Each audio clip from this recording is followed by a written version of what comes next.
मैं लोकेश चौधरी, प्रवक्ता इलेक्ट्रॉनिक्स, राजकीय पॉलिटेक्निक महाविद्यालय जोधपुर से हूँ।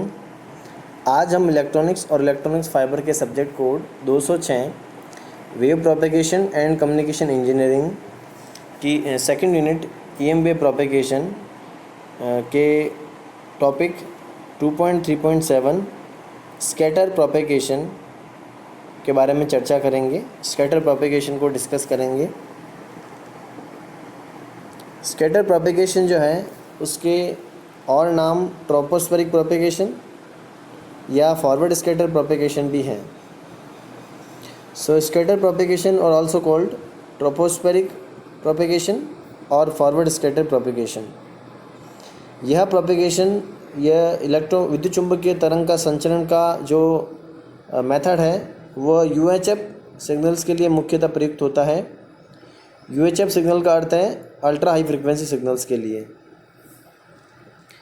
इस प्रोपेगेशन मेथड में जैसा कि चित्र में दिखाया गया है, we take 2 points on the earth. At one point we have the transmitter and at another point we have the receiver.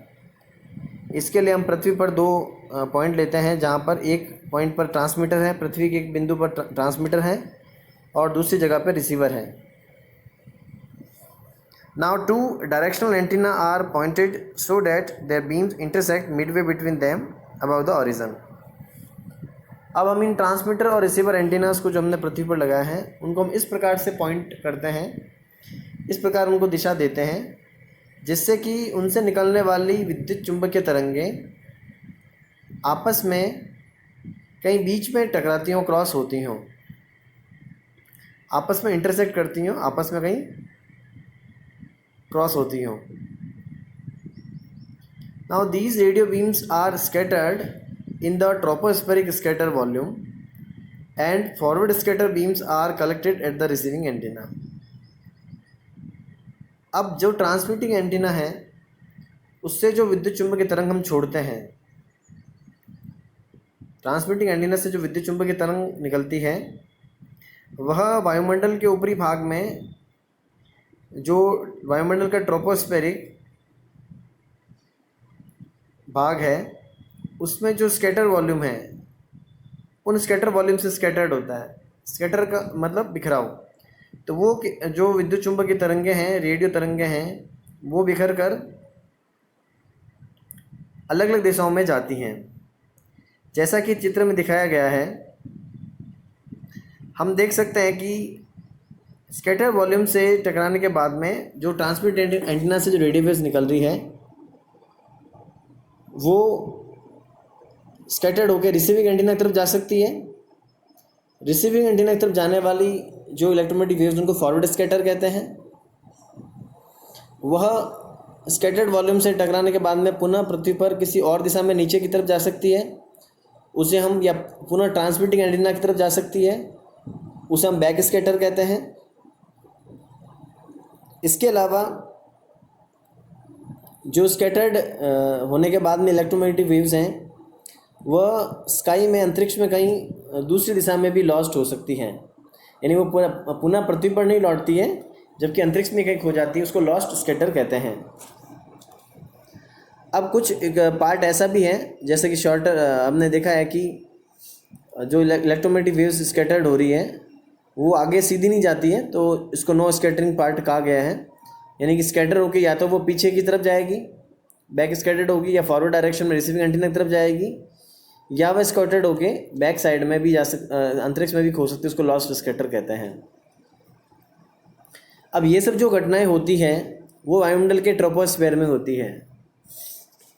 Troposphere वायुमंडल का वह भाग है जो पृथ्वी के सबसे अधिक समीप होता है और यह, इसकी जो ऊंचाई है वो लगभग 15 किलोमीटर के आसपास होती है।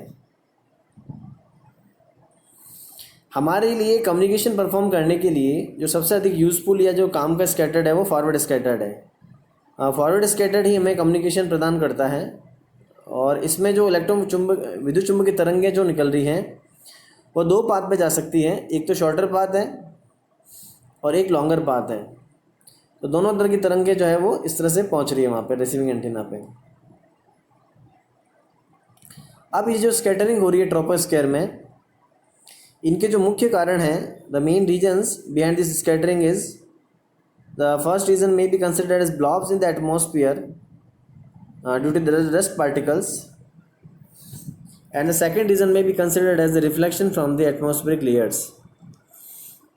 तो दोनों ही प्रकार के कारण में से कोई कारण हो सकता है या कोई कारण इसमें से संभव है।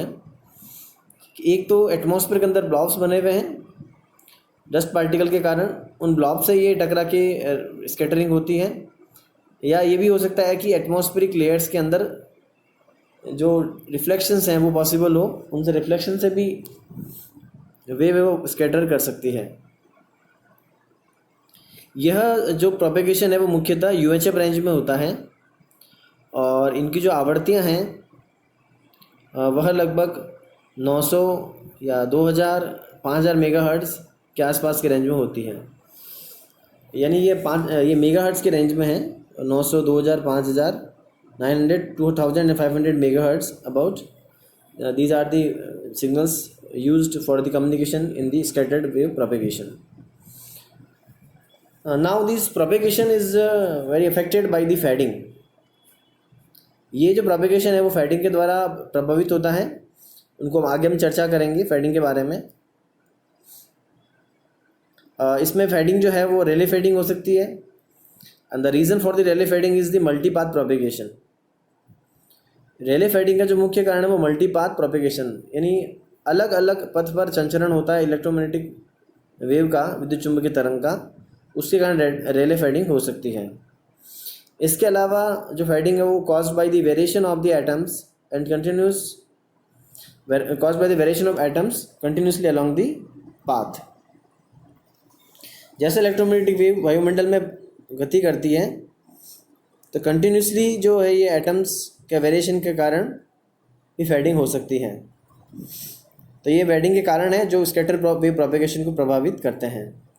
तो हमने देखा कि जो ये प्रोपेगेशन मुख्यतः यूएचएफ रेंज में है। तो पहले के जो हमने 3 प्रोपेगेशंस पढ़े थे, ग्राउंड वेव प्रोपेगेशन और स्काई वेव प्रोपेगेशन और स्पेस वेव प्रोपेगेशन, उनसे स्कैटर वेव प्रोपेगेशन अलग है, इसको भी हम यूज़ में ले सकते हैं।